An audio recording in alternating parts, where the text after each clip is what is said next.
frame too. Otherwise, it's weird. If I'm touching the edge of the frame, it's weird. But if we're both touching the edge of the frame, it's okay. Then it seems intentional. Yeah, it's all right. It's all right. If we're both doing it, it ain't weird. That's been the logic for a lot of things that shouldn't have been. It's how I justify much of my behavior. Yes. Hi, Dustin. Hey, Hooper. And everyone else listening to this weird conversation we're having. It could be weirder. It could be weirder. And it has been. Let's be honest. Join us for this weird conversation. Sit down, hang out with us for a little bit here on the HooperCast, where we talk about stuff because we're normal people, and normal people talk about stuff, I think. Typically. How was your weekend, dude? So far, so good. I say so far, it's over. It's done. Yeah. No, it's been good. Did you call your mom? I did. Yeah. Well, I actually went and had dinner over at their house last night. Fancy and, man. Yeah. And then, it was good. It was good. What did you do this weekend? We just had Mother's Day here for my wife. And call my mom. Yep. Still, yeah, we're still not. What'd you call her? Mother. No, we're still not venturing out as of yet. I wear this mask now everywhere I go, and you'll see it later, but I'm sure you can picture this. The mask that my mom actually made, it looks like Mickey's hat from the Sorcerer's Apprentice. It's blue with these little stars. With these stars. Yeah, it really does. So yeah, it's fancy. Nice. Keep me safe while making me think I have powers. Yes. Yensid. What? That's the sorcerer's name. Is it really? Yensid. It's Disney backwards. Oh wow. Yeah. I knew that. God, what else have I forgotten? Yep. It's a trivia. That's a trivia for you. That's fun. All right. Well, so speaking of Disney, man, I was Disneyed out last night. They had on ABC, they had the Disney sing-along stuff where a bunch of people, got on ABC and were doing Disney songs. Anybody interesting? A bunch of celebrities. So okay. No. Yeah. all your Luke Bryans and your. No, it's weird because they started with oh man, who was the first couple people? I don't know, but for a while it was people just singing stuff you wouldn't expect, like Idina Menzel sang "A Whole New World" with some guy, and then but it wasn't. I didn't think it was that good. And then after a while, they just sort of defaulted to people singing their own song. Like Josh Gad sang a song from Frozen 2, and sure. But then what was really good was "Beauty and the Beast," or sung by John Legend and Jennifer Hudson. Oh, I bet that was good. Man, Jennifer Hudson's great.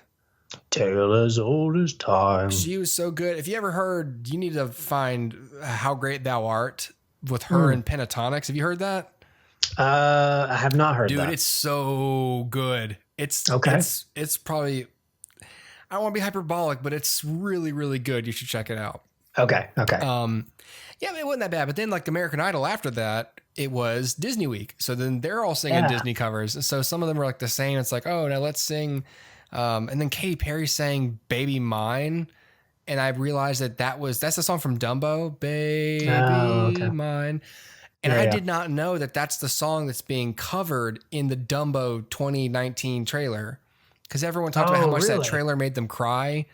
And I remember some nice music being played during it. And it's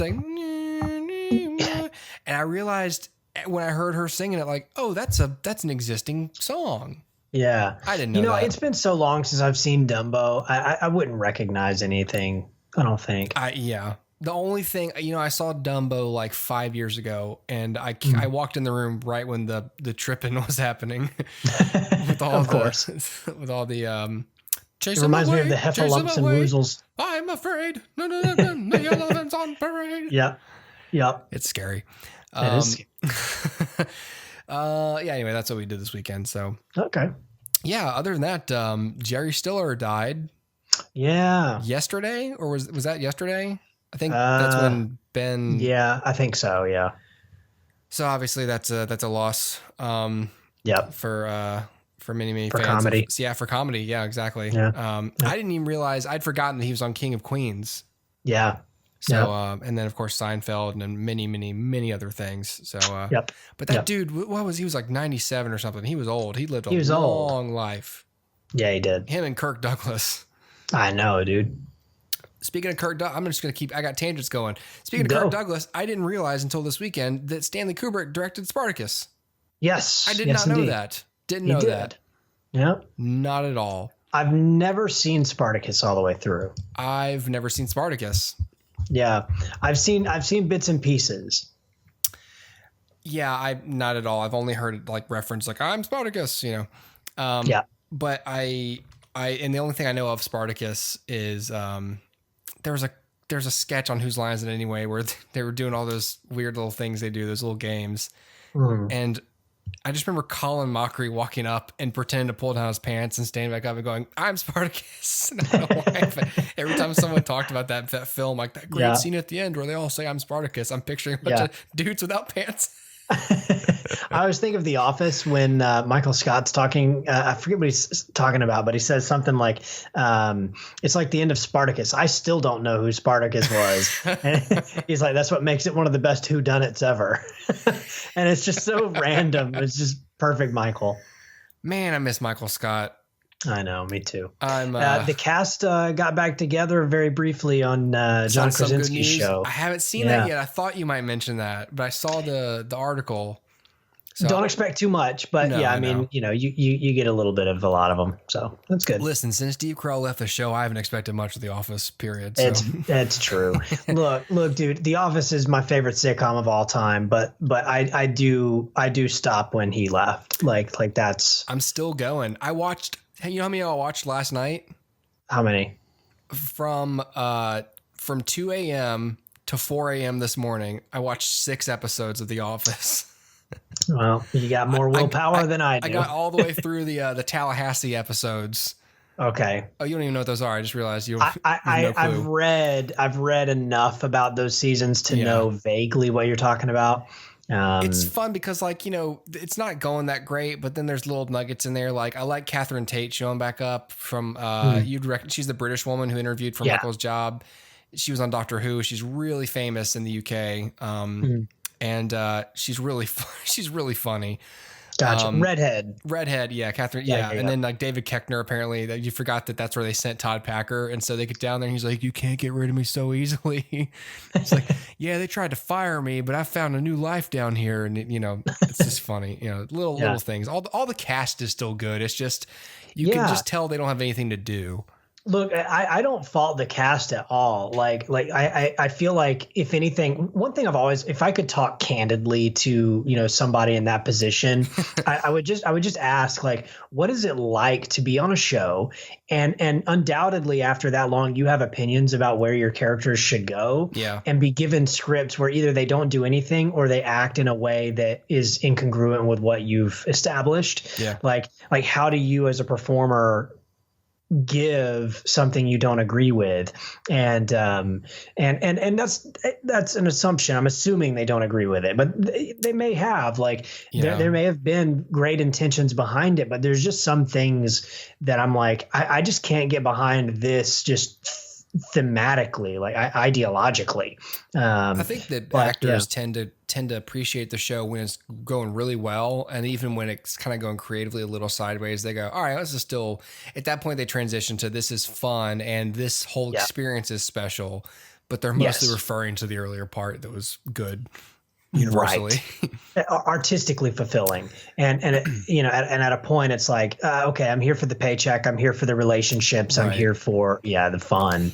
And all right, I'm gonna keep my train going here. So Stanley Kubrick. So I realized that I haven't watched 2001: A Space Odyssey in a long time, and I thought about that the other day because I recently rewatched Sunshine. Our sun is dying. Mankind faces extinction. 16 months ago, I, Robert Capa, and a crew of 7 left Earth frozen in a solar winter. Our mission, reignite the sun before it's too late. Welcome to Icarus 2. and I want to talk about Sunshine tonight because I don't think I've ever spoken about this movie on the show. Yeah. But this is my second time seeing the movie, and so I just thought it would be worth just briefly chatting about. Yeah. If you're listening and you all know, Sunshine's directed by Danny Boyle, and it is his first and only foray into science fiction filmmaking. Yep. He made the movie because he basically wanted to try it out. He did it, and he's like, great. I don't ever want to do that Scratch that again. off the list. Yeah. Which is a pity because Danny Boyle is one of those directors that could, like, look, he doesn't need the commercial notoriety or anything that science fiction, he doesn't need anything from the genre of filmmaking. So in a way you go, okay, cool, just keep staying apart from it. But like, yeah, selfishly, if you like asked me, like, if you gave me a list of directors and said pick 5 who you'd want to see direct like a Marvel movie, I'd pick Danny Boyle. Off that list, I guess, depending on who else is on it. But Sunshine was released in 2007. I think it was made a couple years before that. They spent like a really long time in post. I think a couple, because of distribution junk and everything. But Fox Searchlight had a previous relationship with him and gave him a whole lot of freedom to make this movie the way they wanted to make it. So it really does, feel like a uncompromising personal movie. Sure. You've seen this, right? I have. It's been a long time. I watched it in college. I bought it at Movie Stop. Yeah. And just on a whim and loved it. Man, it's a good one to own because for me, I had to rent this on iTunes. I paid $4 to watch this movie again. Just because I was just thinking about it. Anyway, if you've never seen it, directed by Danny Boyle, written by Alex Garland, who went on to direct Ex Machina and Annihilation, and I think they had previously worked together on The Beach. So I didn't realize he'd written it, and the cast is really great. If you remember the cast, you've got Cillian Murphy, Rose Byrne, Cliff Curtis, Chris Evans, Troy Garrity, Hiroyuki Sanada, who people would know as the Japanese actor in a lot of movies, like The Last Samurai, particularly. He was one of the characters in the Wolverine in the Japan scenes. He's the guy that Hawkeye kills at the beginning of Avengers Endgame. Yeah, that's him. You would recognize this actor. You've also got Benedict Wong and Michelle Yeoh on this cast as well. It's a great cast. Totally.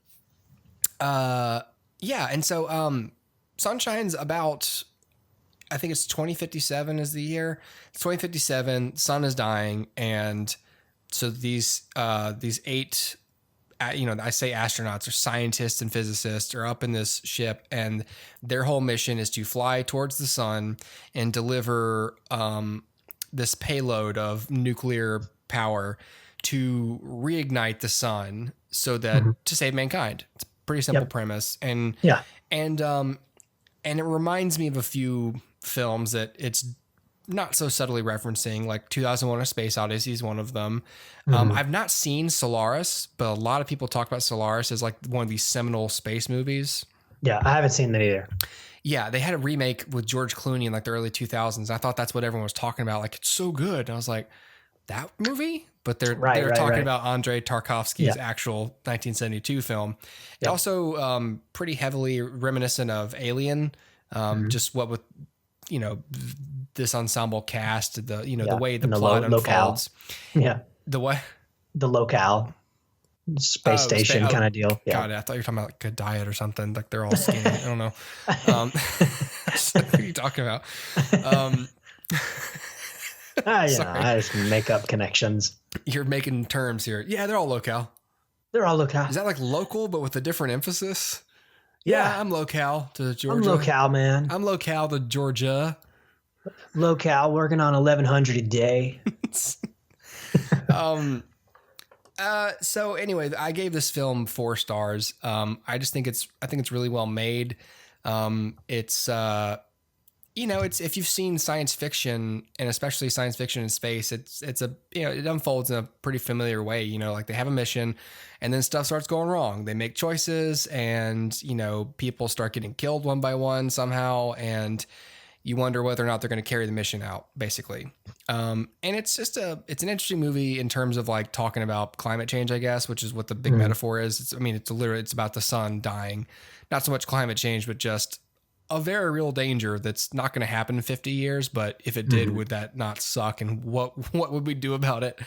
Right. Yeah, I don't know. I just enjoy Sunshine. I really like the cast. It contains one of the only pieces of music that can like make me weep, and which is Kaneda's Death Part 2 is the name of the track. And I have it on my phone. It's just a really nice piece of music. I don't know. Yeah. And just this overwhelming sense of power and deification of the sun almost in this movie. The idea being, I think one of the things that Danny Boyle said was normally in cinema, darkness is what you fear. So it's interesting to try and make light the enemy in this movie. Yeah. And I don't know. It's just I think it's a really beautiful film and familiar enough to where you know what you're going to expect, but uncompromisingly artistic enough to where you're going to be like, wow, that was great. Yeah. So again, I had to rent it off iTunes, so I don't know where else you can find this. We don't have Blockbusters anymore or things like that. So, but it's $4 and it's worth even that rental in my opinion, at least. Sure. Yeah. Yeah, I haven't seen it in a long time, but I remember really liking it, and I have it on DVD. I need to revisit it because you're mentioning all these things, and like the memories are like flooding back. Yeah, it's a good movie. It really is. It's really. I just think it's great. I think it's, I'm not like I'm not buying movies right now, but if I were buying movies, I'd be thinking about Sunshine is probably go up there with some of my modern favorite, like my modern classics, my modern favorites. Just picking them out of the ether, like, oh, Sunshine. Yeah, I'd like to take that with me. Yeah, Cillian Murphy's great in it, and so is Chris Evans, and Mark Strong's great. Like it's good. It's just a big string of characters acting logically from a science fiction plot standpoint. Like there's not a bunch of dumb choices. I mean, the whole reason they split off to begin with is they have this I don't want to spoil it. It's for a good reason, and it's for a logical reason. They all vote. To go off and divert from the original path of the mission for a really good reason. And then they get there and they're like, okay, never mind. That reason doesn't apply here anymore because of such and such. And then everything that happens beyond then is very logical, like in terms of prioritizing who should get to wear the spacesuit to try and make it back to the ship because of their relative importance to the mission, and the people who get overwhelmed by their emotions and like, no, I'm important. Like none of you guys are important anymore. Like, just that kind of stuff. It's really, philosophically heady, I guess, in that sense. Just makes you think about stuff. And of course, amid like the pandemic, which is a much like lower adrenaline scenario, but like whenever you go into situations where these are people who are trying to do the best thing for humanity, and the idea of one life or one this can't stand in the way of the survival of the human race, and just applying that to any scenario where humanity's in danger. Just, I don't know. That's one of the fun things about science fiction is like you get reminded of that particular comparison or metaphor all the time. Yeah. That's refreshing, I guess. Yeah, totally. What did you watch this weekend? So I watched a little miniseries, which is available on Netflix, called Waco. You've looked to me to be your leader, to guide you on this journey. But I'm no leader. I'm a follower, just like you. God has instructed me to stay here and wait for his sign. This is our time to prove through suffering that we are worthy of the miracle that's to come. Man, did this come out a couple of years ago? Because I got this feeling that like it wasn't brand new, but I had not heard of it before like a couple of weeks ago. Yeah, I think it came out in 2018, if I'm not mistaken, and it was on the Paramount Network, which I don't know if it still exists. I guess it does. It's new to Netflix then. It's new to Netflix. Okay, that makes a lot more sense. Yep. So it was originally on Paramount Network, and then now it's on Netflix. So, and it was, I think, in the top 10 on Netflix over the weekend. Yeah, it was trending a lot. Seemed like a lot of people were watching it. So I don't know how familiar you are with this story because it's based on a true story. so essentially, where to start? So it's based on the Branch Davidian compound in Waco, Texas. Yep. In 1993, I believe it was, the Davidians were led by a man named David Koresh. David Koresh is, for lack of a better term, he would be considered a cult leader. He had amassed a huge amount of influence over these followers that all lived on this single compound with him.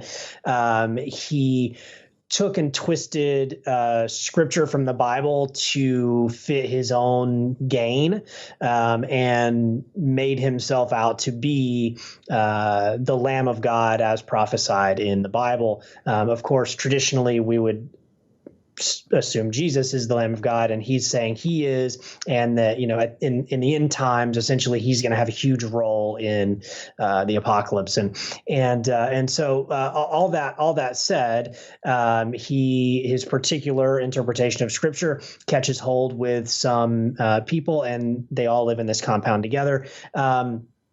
The conflict really begins when the ATF, they start a siege on the compound, particularly over, and I'll talk more about like what the series presents rather than the actual historical case. But the series presents that the ATF sieges the compound, essentially over the fact that the Davidians have amassed a large amount of firearms. And so that is not necessarily criminal, but that is sort of the driving force of the piece, is who is in the wrong here. So what we end up having is an all-out, war between the Davidians and the ATF, and then eventually the FBI. And the series really asks the question, who was in the wrong?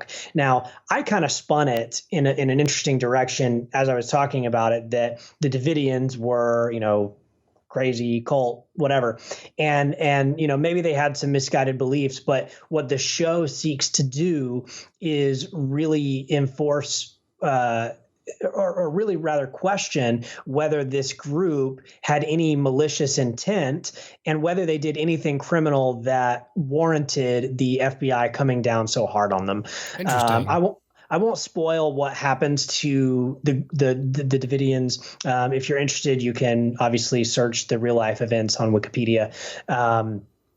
And the show, again, it has a point of view as to what happens.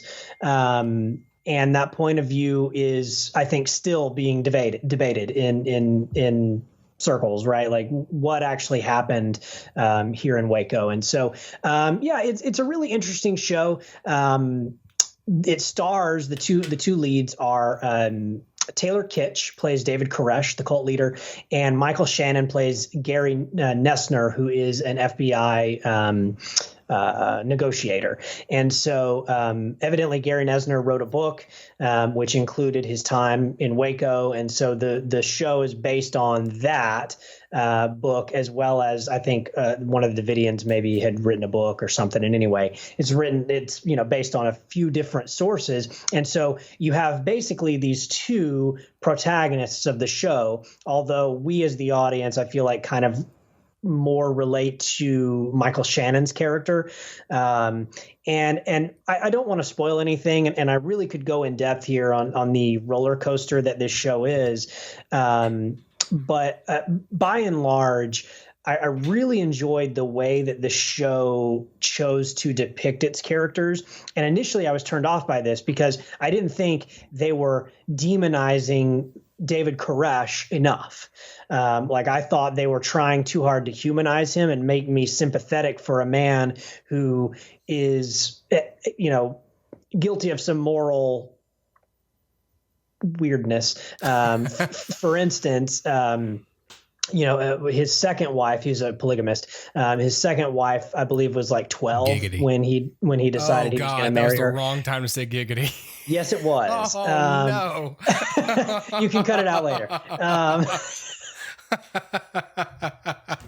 I was gonna keep going. I was gonna ignore it. I was gonna say, oh, that was like an artifact in the sound file. Just to be clear, I was saying that I was trying to give a half thumbs up to polygamy, not to 12-year-old polygamy, right? Or 12-year-old monogamy. It's right. Jesus. Yeah, let's just move on. Press on. Okay, let's press on. So essentially, I thought they were humanizing him a little too much. Like, how can I root for this character? But then it kind of occurred to me as the show went along, and I think it made it more clear as the show went along, that that's sort of the intention, right? We have preconceived notions of these people very early on, right? The Davidians must be evil because, look at what David Koresh is doing, right? But then they're like, oh, but let's humanize them, and then let's remind you again why they may be unstable, right? And then with the FBI, it's, hey, this is the FBI, like, you can trust them, and then, oh, but can you really trust them? Yeah. And then, yeah, you can trust them, but can you really trust them? And it's this weird roller coaster of trying to get an audience on board with one of two main characters. And so it's so strange that a show is able to achieve what this is able to achieve, which is at various points during the 6 episodes, you will root for either of the main characters. Wow. And you will flip-flop. I'm on this guy's side. Now I'm on this guy's side. Now I'm on this guy's side. And the two groups are, I mean, it's a stark divide, but you find yourself kind of flip-flopping. Yeah. And I think that, so the show wasn't super well received, right? Like it was well received critically, but not overwhelmingly. Yeah. And I think that's probably what a lot of the critics didn't enjoy about it, was that it wasn't focused enough to say, like, you're on David Koresh's side this whole time, or you're on Gary Nesner's side this whole time. But I think that's the point, right? This is a story that probably will never know the full story. We know what the FBI reports say. We know what Gary Nesner's book says. We know what the Davidians claim. And we'll never know what truly happened that day. And I think that that's sort of the intention of the filmmakers, is to say, look, not only will you not know, but you're also not really going to know whose side you're on in the whole thing. And I think that was a really cool choice. Yeah. Additionally, what Michael Shannon's character goes through in this, like I said, he's kind of like the point of view character for the audience, because I can't relate to David Koresh very well, but I can relate to Michael Shannon's situation, right? He's trying to keep people who want to harm civilians from harming civilians, and people who want to, I don't know, at the very least, kind of be a little unstable, and he wants them to, be taken care of too. And so the whole thing is like he's our arbiter. And so what he goes through in this is very interesting. And I think without spoilers, I think what he goes through may be another reason why some people aren't a fan of the show. Maybe it's frustrating. Maybe it's that at a point you feel detached. But again, I think that's intentional. And so I found myself really enjoying this. It's very well acted. There are other actors in here. Andrea Riseborough, Rory Culkin is in this. Melissa Benoist, Supergirl. Oh, wow. And so anyway, there's a lot of really great actors and actresses in this thing that bring it to life and do a great job. And in particular, I mean, look, Michael Shannon's always great, but in particular, I just want to throw some laud on Taylor Kitsch, because what he does in this show is take on a character who is pretty despicable. Yeah. And he's able to make you feel for him. And part of that is the writing. But part of that's just because I think Taylor Kitsch is charismatic. And I think that when given the right material, Taylor Kitsch is able to elevate it. And so I really enjoyed his performance here. It seems real, and though David Koresh may have been misguided and unstable, he plays it perfectly and with such empathy that I think without Taylor Kitsch, the show would be at a loss. So I got to throw some laud his way. So that's Waco. I think if you are interested in the subject matter, you'll really enjoy this. And I think if you're just interested in good storytelling, I think you'll enjoy this too. It isn't the happiest thing in the world to watch, but it is a good watch. And so out of 5 stars, I'm going to give it 4. I really enjoyed it and would watch it again. Again, it's only 6 episodes. It's a limited series, so it's 6 and done, and that makes it easily digestible. And each part is digestible because it's 42 minutes. You've got that in your day. So yeah, I really enjoyed it. I thought it was great, and I'll probably revisit it at some point. I may have a little bit of bias because again, I love Michael Shannon, I love Taylor Kitsch, and I love the subject matter. And particularly anytime we get a story about somebody who's twisting Christianity for his own gain is particularly interesting to me. Yeah. So I recommend it if you have time, and I know you probably do right now. Watch Waco. Yeah. Yeah. Awesome. Yeah, all right, here's what I need to do. I need to take a break real quick. Let's do it. Come back. What else did you see? John Wick. Okay, we'll talk John 1, 2, and 3. We'll talk the John Wick trilogy. Let's do it. In a minute. For a minute when we come back. I just got to run and do something real quick. Yeah, I got you. Be right back on the HooperCast Movie Hour. Yeah.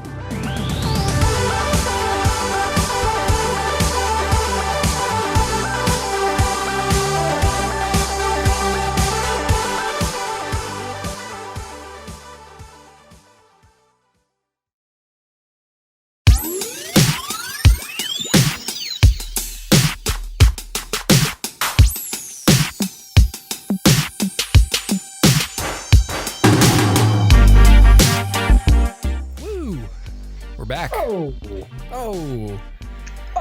All right. Let's talk about John Wick, and then I had some Reddit thing for you if we have time for that. Yeah, I think we will. Okay. You saw all 3 John Wick this weekend? No. So I bought the 3 John Wick movies on Black Friday. Okay. After Thanksgiving, and it's taken me this long to get around to watching them. I think I watched the first one, in January maybe. Okay. And then I happened to watch John Wick 2 earlier in the quarantine, and then watched 3 today. Mm-hmm. So 3's fairly fresh, 2's fairly 3's super fresh, 2's fairly fresh, and 1 it's been a few months. But yeah, I think what I want to say about these, and I think you've probably covered this on the show before. I believe I've covered all 3 John Wicks on the show before.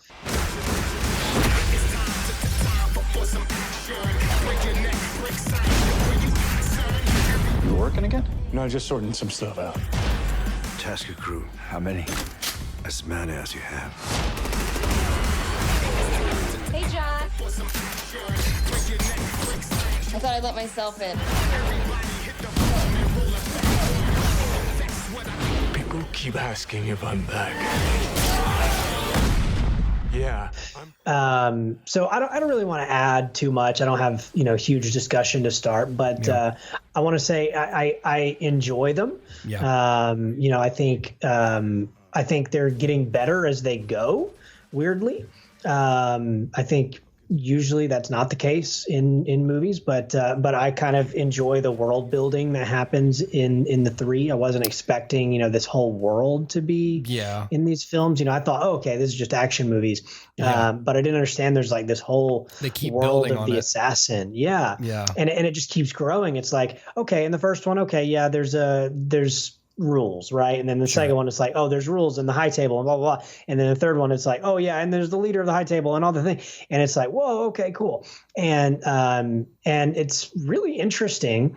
and inventive, and I enjoy it. There's a few things that I think are goofy, and it's weird because I feel like as the series has gone on, it's almost become more comedic. Yeah, it's gotten goofier. I simultaneously agree that it's getting better as it goes, and simultaneously believe that it's getting a little less good as it goes. Sure. But it's more just because I really liked the first John Wick, and it doesn't really stick to the groundedness of that movie in terms of like it does with the action. It really wants it really wants the action to feel real to you. But at the same time, they're doing ridiculous things. The third movie begins with a really awesome knife fight. Yes. Yeah. But which is great. But it's so great to watch. But you're watching it like, okay, this isn't reality. You know, like this isn't even like cinema reality. This is this is like we're in a movie. Yeah, this is a movie. It's like a tech demo almost. It's great. It really is great. But there's a little bit of like, yeah, okay, that's fine. So yeah, let me sort of specify my comment there. So they're getting better as they go in terms of world building, in terms of the scope of the action. But I would agree. I think the story was better in the first. Yeah, more engaging. But I would also say that like as it's gone along, while I think the action is bigger and more fantastic, it's also a little more fake. Yeah. So more stylized. There was a number of times in chapter 3 that I felt like, oh, I can see the inner workings behind this. Mm-hmm. Like I was taken out of it and kind of, and maybe part of it is that I watched 2 and 3 kind of close together. And so I thought, okay, I'm seeing the style, like I can anticipate where this fight's going to go. Like, oh, you entered this room and this room has that really crazy thing in it. Yeah, he's going to use that to kill somebody. Yeah. Right. And then, of course it happens and whatever. And so you start to anticipate where the fights are going to go. And then they start getting a little more outlandish. Like there's a fight in the third one that happens on motorcycles, which is a cool idea. Yeah. And there's some cool moments in it. But it feels very fake. You start to accept that the movies are just mostly about cool action sequences and less about like groundedness. Yeah. Which is okay. Yeah. We're not used to it right now because it's such an uncynical look at action filmmaking. Yeah. And it's jarring because we get all this like, here's how it really happened thing. And we forget that movies aren't really supposed to reflect reality. They're supposed to simulate reality, but harmonize on it a little bit, which is what the John Wick movies do. Yeah, exactly. And I'll say this, like, I'm not a fan of Keanu Reeves. Like, I know he's having this rebirth and whatever. Yeah. I'm just still not a fan of Keanu Reeves, right? Like I like The Matrix. Yeah. I like the first Matrix film. And I like John Wick, and that's about all in my book that he's ever done. And even in John Wick, they write to his strengths, which is choreography. Yes. Right. Like his lines are sparingly, like they're sprinkled in sparingly, and they're also, very easy to deliver, right? Like the final line in John Wick 3 is, yeah. You know what I mean? Like it's that level of like, okay, Keanu, like I got you, right? Like any other franchise that ends on a moment like 3 ends, sure, it would have been like a zinger, and you just get from him, and that's it. And okay, cool. But like they're writing to his strengths, which they're not going to give him a monologue. No. You know what I mean? Because he's not going to be able to convincingly do that. But I love his physicality and the way he's able to pull off these choreographed sequences. And the partners that he has in these movies are phenomenal, right? Like when he's working off Halle Berry or whoever, it's just like these are great things. If you look at any of the behind the scenes, like any of the training videos from her, she works so hard. Yeah. Did you see the shooting range video of her? Which is crazy. She was real good, and really actually worked with those dogs you know, like to the extent, you know, the real parts with the dogs. Like, I mean, she had to learn how to train them because they had to listen to her when she gave commands. So she actually had to learn how to train a dog and then train a dog and then train a dog to do choreography. And it had to be her because it's her doing it on screen. That's insane to me. And it's like a throwaway role for a lot of people. But you know, I've sat back and think like, if you ever doubt that Halle Berry is like a legit actress, like, I mean, forget like Monsters Ball and all of her actual acting accolades, but like that woman, just the work she put in on this one movie is extraordinary, and it just completely got overlooked because it's an action movie. Yeah, totally. But yeah, man, like I love I really do like these movies. You notice how I changed from love to really like, but I do really like these movies. I'm excited for John Wick 4. And I think, you know, it'll be great. But, you know, what I hope for John Wick 4 is less CG, because I noticed it in 3. Yeah. And I wanted to get back to a little more grounded, you know, like the fights just need to be a little more grounded. And I love a good long fight sequence. I mean, the Raid is phenomenal. I love a good long fight sequence. Yeah. But there were a few times in 3 that I felt like, all right, move it along. There's right? Like, 3 broke the rules a little bit with like how much, because even though part of it you goes, okay, clearly no one would ever have a fight this prolonged. Yeah. But the other movies tend to do a better job of making you believe that a human being could survive these encounters, at least in this world. And then just, they have him fall off a building in 3. Yeah. And I'm like, all right. And he like slams his back against a fire escape. And like, it's like, listen, dude, I know this is a movie, but like even this character under these circumstances can't survive that. And there's just a few things where it's just like, that's lazy. You could have done something. You could have at least had him land on a mattress truck, like a cartoon. At least I'd go, oh, well, he could have survived that. You know, I would have been like, well, that's lame, but I prefer that to just falling, you know, like a dozen stories onto your back. I expected some switch, like where like Ian McShane had like done something, you know, to make that.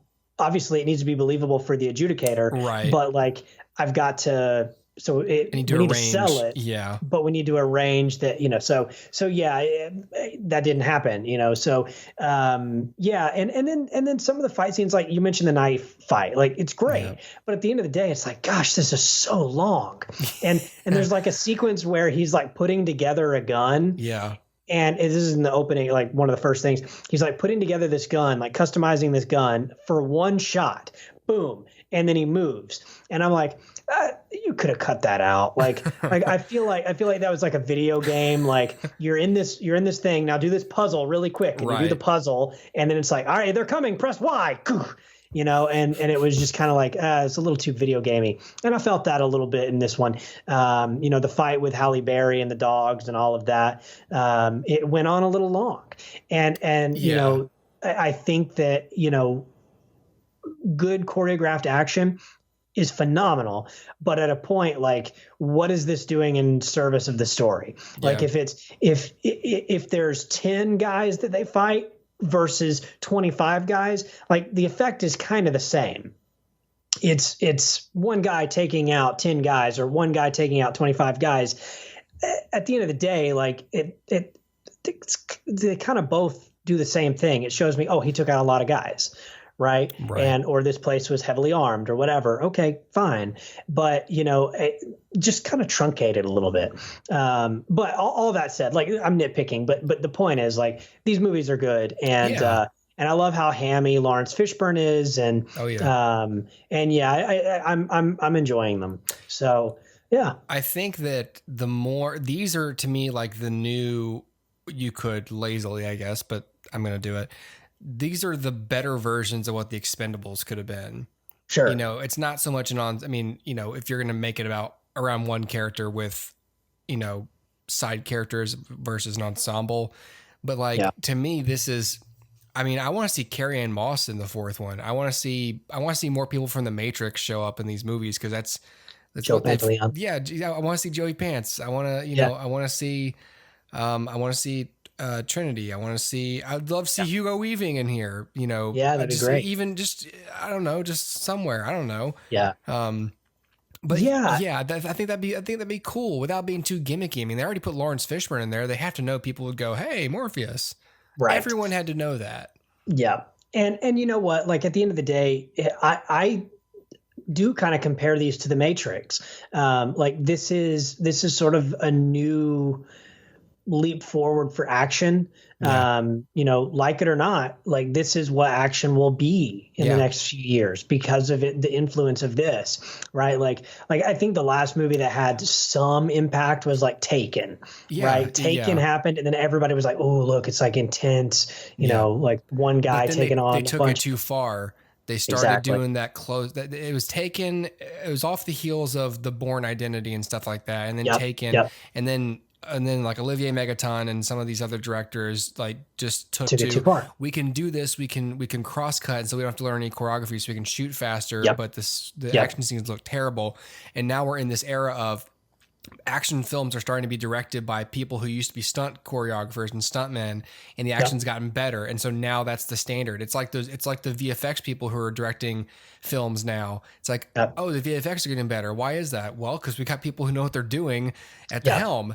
And it's interesting because for so long, directors were directors, and then they were writer directors, and then we had a big resurgence a big surgence, I guess, of actor directors. There are a lot of people like George Clooney and people like that just started like, I'm going to direct movies, and it's just like, oh wow, Ben Affleck, like, oh wow, we got actor directors, and now the thing is, stuntman directors are a thing right now, and it's working out for the most part because people are enjoying those movies. Even Extraction that just came out on Netflix, the plot. I mean, I haven't seen it, but from produced by the Russo brothers, starring Chris Hemsworth, directed by one of the stunt choreographers for the Avengers movies, and you've got people who know what they're doing at the helm, and maybe the plot isn't great, but they're delivering really great action. Well, and that's the thing. Like with Taken, it was a misunderstanding after the success of the first Taken. There's a misunderstanding of what made that movie work. Like it wasn't necessarily the violence, or it wasn't necessarily whatever. It was and they took it too far. They lost what it was, and they said, "Oh, it's a lot of cross cutting." Well, maybe the first movie had that. I think to a much lesser extent, but maybe, but that wasn't what made it. And again, that happened. You mentioned Bourne, right? Jason Bourne, like those movies were great. And then what everyone learned from that was shake your cam, shake it, shake it. And it's like, so the Bourne Identity had a huge impact on action. I think Taken had an impact. It wasn't a huge impact. It was like a momentary impact. And then the next thing that you have is these movies. And they seem to have learned like, oh, this is what people like. And like you said, the director is planning for the action before they're ever on set. And so you just have better stuff. And when you were talking about stuntmen turned directors, my mind said, dude, what if Jackie Chan directed a movie? Man, he should. I was gonna say, he should, dude. The more that Asian cinema can influence action films, the better, because that's where all the money's on the screen. That's where these people. I mean, you've got especially like in terms of safety standards for stuntmen, like the movies over in Hong Kong were doing totally different things than American cinema in like the 70s and 80s with the Kung Fu movies. And so not that that's like a great thing overall, but what it did was that there's this whole generation of stuntmen and directors over there that really understand in-camera action and wide shots, keep the geography established, and just teach people good choreography and let them actually execute it. And that's, thankfully, the pendulum has swung back to that a little bit, where you've got a whole lot less cross-cutting to cover horrible choreography or actors who can't do the fight scenes, and you have really impressive displays of athleticism and care. I mean, we could go on and on about Jackie Chan, but like one of the great things about him and actors who have done the same thing is like the whole time during this action scene, it's not this invincible badass doing stuff. Like Jackie Chan spends all of his action scenes trying to escape and frequently being prevented from escaping. And so then he has to fight some people, but as soon as he can, that guy's going to jump through a ladder and, you know, and get your hand stuck in it and then like bang his fist on something and shake it and blow on it or whatever that thing he does. Oh, yeah. You know, like that whole thing, like the whole thing was like, yeah, I'm like I know Kung Fu, but like I'm a regular dude and I'm freaked out and I'm trying to get away because there's 10 guys trying to kick my ass. And so like a normal person, I'm going to try and get out of this situation and just in a really fun, interesting way and, you know, infrequently confront people. That's fun action. And that's a performance on his face the whole time. You know, and which is, you know, it's one thing to execute choreography that you've done over and over again, but that's something Chris Evans was really good at too. I was trying to think of a modern example. Chris Evans, especially in Winter Soldier, if you look at that guy's face during all those action sequences, he looks like he's constantly afraid that he's about to get hit. And maybe he was, maybe he's acting because he's a great actor. But one of the reasons those action scenes sell so well is because those two learned the choreography so hard. And you've got the guy who's frequently like just barely keeping up in these fights, looking freaked out the whole time, and it plays. And it doesn't happen if it's a stuntman, and it doesn't happen if we're quick cutting to shots of their arms, you know? Yeah. It makes me think, I can't remember if this was something that Nathan Fillion had said or if it was Joss Whedon or something, but I think it was in reference to Firefly or Serenity, was that the best heroes are the ones that get punched more than they punch. And like Jackie Chan is that perfect example. And I think it was either Joss or Nathan Fillion, whoever it was, mentioned like Indiana Jones, right? Yeah. He like gets punched all the dang time and very little actual like damage to an opponent. It's just like taking the punch. And so the scene that comes to mind is in Serenity, Captain Mal is like on that little rickety little the bridge platform thing down in the core of that thing, and he's just taking a beating. And like that's all he's doing. He's like not doing anything. He's just taking the punches. And so they were talking about like that's what makes a good hero is like an audience doesn't really care if the hero kills a bunch of people. It's how many hits he can take and keep moving. Just like Rocky said, man. That's a Rocky thing. But that is true. Like John Wick, again, really good movies, and I love those movies. But there is a point where he feels invincible.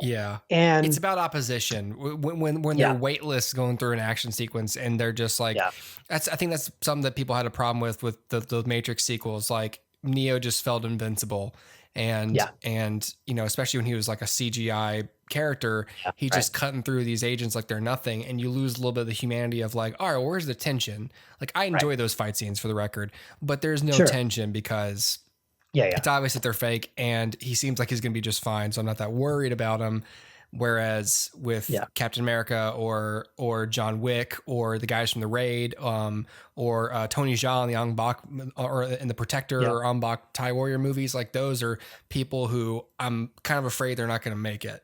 And like John Wick, after all he's been through, like not just falling off a rooftop and hitting a fire escape and a dumpster and then landing on the cement, but like getting shot and stabbed and all of this stuff. And it's like cutting his finger off.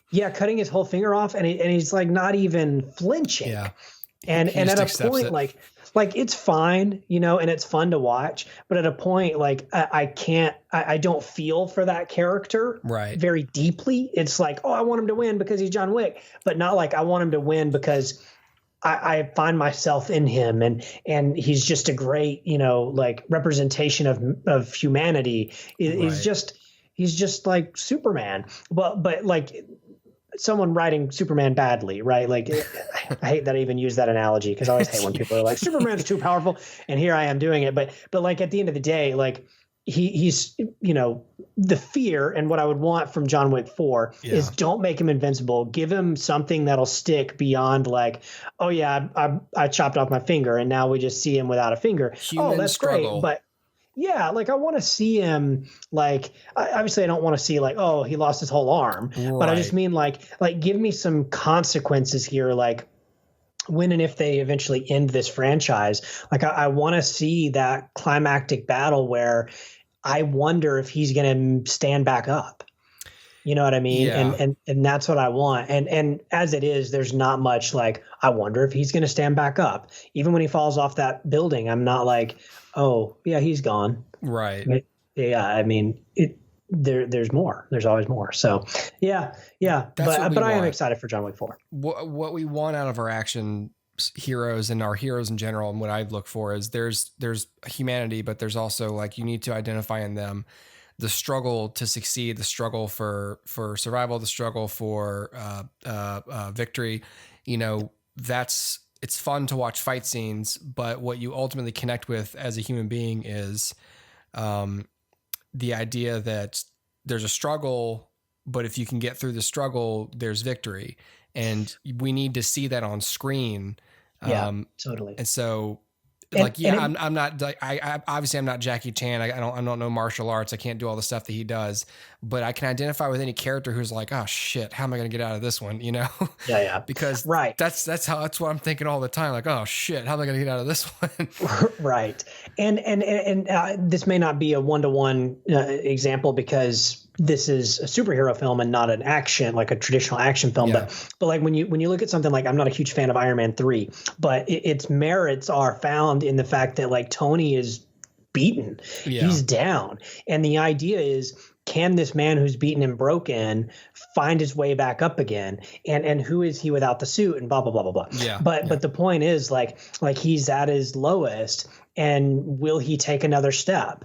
And that's what's important and inspiring. And that's what you latch onto. You know, that's why I love Indiana Jones. He takes a beating, but he always takes one more step. And like, you know, if any of you are you know, enjoy reading comics, I can't recommend highly enough Batman Court of Owls.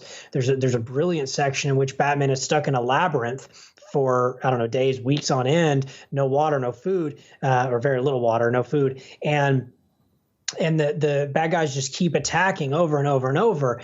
And there's this moment of like just animal, like this primal instinct that comes out of Bruce that I have to survive because they can't win. Yeah. And that's what makes these characters interesting, and what makes them heroes is that they do what you and I would find difficult. Yeah. Which is just take another step.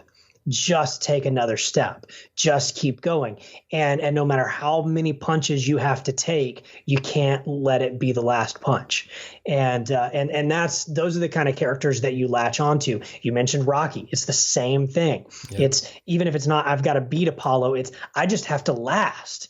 And like those are the characters that you latch onto. And, you know, again, not to say like John Wick is a failure, but it's to say like, if they really want to deepen that character, they really want to make me love that character, then what they're going to need to do is do something similar. And because right now I'm looking forward to John Wick 4. Why? Because of the cool fights. Because the movie's fun. Yeah, the movie's fun. It's got cool fights and cool cinematography. But I'm not like, I have to know what happens to John. Yeah. I love John. Like, I need to know. If they want to go a little bit further, they need to they got to deepen him and show a little bit of humanity back, which they might be working towards. Like, you know, they started with it, so they clearly know how to do that, but you get away from it as he gets into the plot and deepens the world. And I think one of the things I might have said about 2 and 3 was like, that's all fine to introduce all that, but you got to kind of bring it back full circle. And at some point you have to end the series. And how are you going to end the series? Like, are you going to end it on a more human level note, I guess, than just a fun plot and fun world. So absolutely. Cool. Yeah, man. So what's your Reddit thing? Do you have time for it, or do we need to push it? I got a few more minutes. I'll just Reddit thing real quick. It's a thinker though. Which alternate universe version of a movie would you most want to see? So people bringing up like the, you know, for example, the Eric Stoltz, Marty McFly. I don't want to see that. The Stallone Die Hard. I don't want to see that either. So this person said, for me, it would be Del Toro's Hobbit films. I think that would be cool. Jackson ruined those movies, and I'd be interested to see another director's take on them.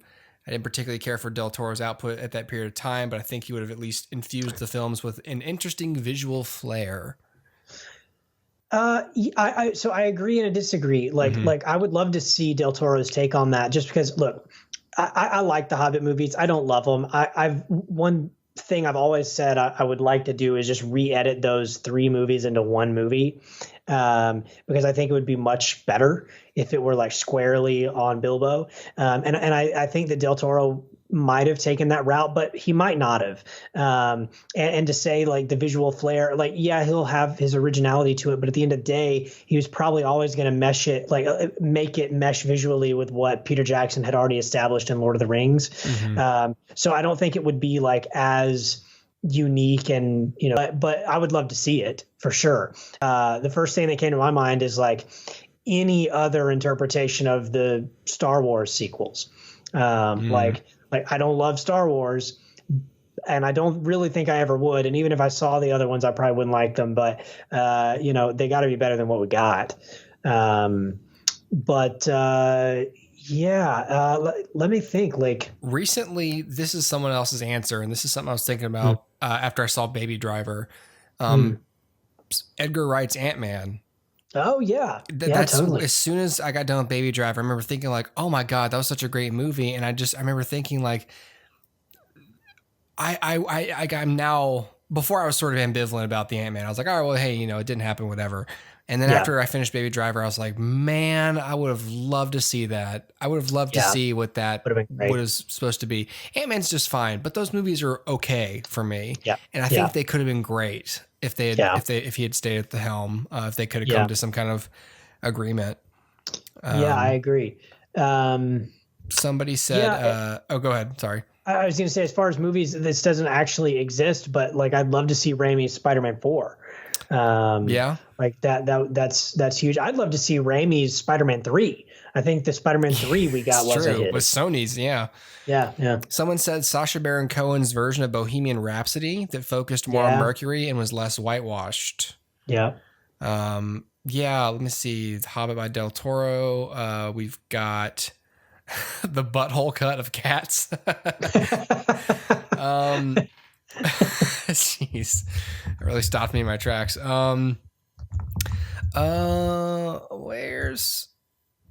What is this? Okay, no, there's a James Mangold Boba Fett movie at one point. Someone says, I don't know. Let's see here. George Lucas outline. The George Lucas outline for the Star Wars sequels. Someone said. It's weird. I was watching that gallery thing on The Mandalorian. I saw the first episode, and one of the things that's interesting is Dave Filoni like has George Lucas on set for a lot of that thing. Yep. And it's like, oh, it's interesting because like how refreshing for George, like who feels like he kind of got railroaded by Disney, to get a call from the dude that he hired to do the Clone Wars and hey, guess what? It's my set and I want you there. And he'd be like, exactly. Oh, hell yeah. Okay, cool. I'll be there in a minute. Cool. And him just sit there and like, I don't know. That must be like a really warm experience. Right. For him. Yeah, totally. And it looked amicable. Like it didn't look like he was like being dragged around that set. He was like, oh, cool. I want to be here. It didn't look obligatory. They're asking him questions and showing him stuff. And, I don't know. Yeah. I would like to see, so 2 things. Maybe 3. One is obviously the Nick Cage Superman. Just for like giggles, I still would love to have just seen that. I think it would have sucked. James Cameron originally was going to make Spider-Man before Sam Raimi. I'm looking at right here. Someone's saying that. That's so strange. I thought that was a fake dum-dum answer. No, for real. And in fact, if I'm not mistaken, his take was like more dark and gritty, and it was going to have, but he came up with the idea of the organic web shooters, which Sam Raimi just kind of picked up that and was like, okay, cool. Fine. Then Joss Whedon originally was going to make Wonder Woman before he was ever with Marvel. Well, he was, wasn't he like the EP of the show, of the series with Adrian Palicki? Was he? I thought he maybe. was. Could have been. You might have to fact check me. Could have been. Somebody wrote Danny Boyle's James Bond movie. Yeah. Speaking of Danny Boyle, that would have been pretty interesting. Did you hear? What's the name of the guy that just directed the latest Bond movie? Oh boy. Geez, I don't know. I'll look it up. But anyway, was it the True Detective guy? Was it Carrie? No. Yes. Carrie Fukunaga? Yes. Oh. So he was recently interviewed, and his original pitch was actually cool. And this is not the film, like they wouldn't let him make this. But his original pitch was like, did you ever see Spectre? Yeah. I don't remember. The last one was Spectre. I have no idea. And yeah, it's fine. And so Spectre kind of ends weirdly, but there's a moment in Spectre where Bond is like strapped to a table and they're like erasing his memory. Like that's what they're going to do. They're going to. That must have been what they did to me because I don't remember that shit at all. They're basically going to give him like a lobotomy or whatever. He's going to lose all his memory. Oh, geez. And what Carrie's original idea was that they were going to like this. You know, the next film would have been all in James's mind.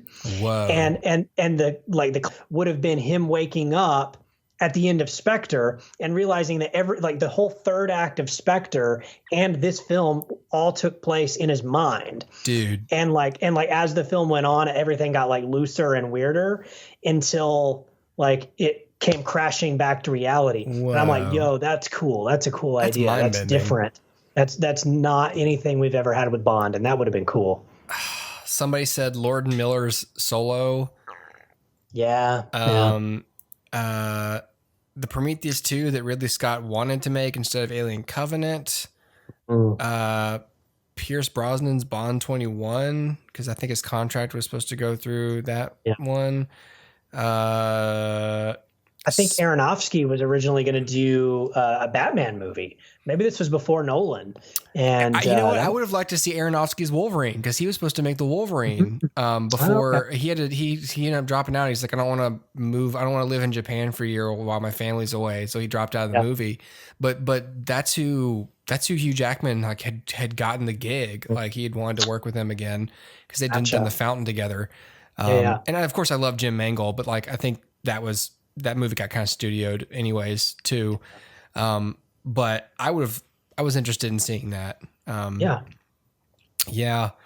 A lot of people want Rian Johnson to do all of the sequel trilogy. And then there's a big thread about that. Yeah. Well, anyway, there was originally a Batman Superman movie that was in development early 2000s, maybe. Remember, it was like there was like the Easter egg in I Am Legend with the Batman Superman billboard. Whoa! Do you remember this? No. So I need to look this up to get my facts together. But there was a an I Am Legend in the beginning. There's a billboard in Times Square that displays Batman versus Superman. Weird. And that was because the producer of I Am Legend, I can't remember who it was. It'll come to me anyway. Akiva Goldsman, I think. Was originally going to do a Batman Superman movie, and then it fell through, and so they just put that in I Am Legend as an Easter egg because he also produced I Am Legend. Whoa! And so anyway, yeah. And so I would have loved to have seen. That's a cooler logo than the one we got. Yeah, because I think that was going to be like Brandon Routh and whatever. But wow, yeah, man, that would have been cool. Yeah, that's so interesting. I love. That's why I love these Reddit questions. They ask such interesting things. Yeah. All right. Well, that's gonna do it, I think. Wow, that's so interesting. I did not realize that at all. Yep. It must be quick. It hangs on it for a minute. Jeez, it's been a while since I've seen that one. It's such a small detail. Why would you remember it? I forgot the entire Spectre movie, so right, exactly. Who knows what else?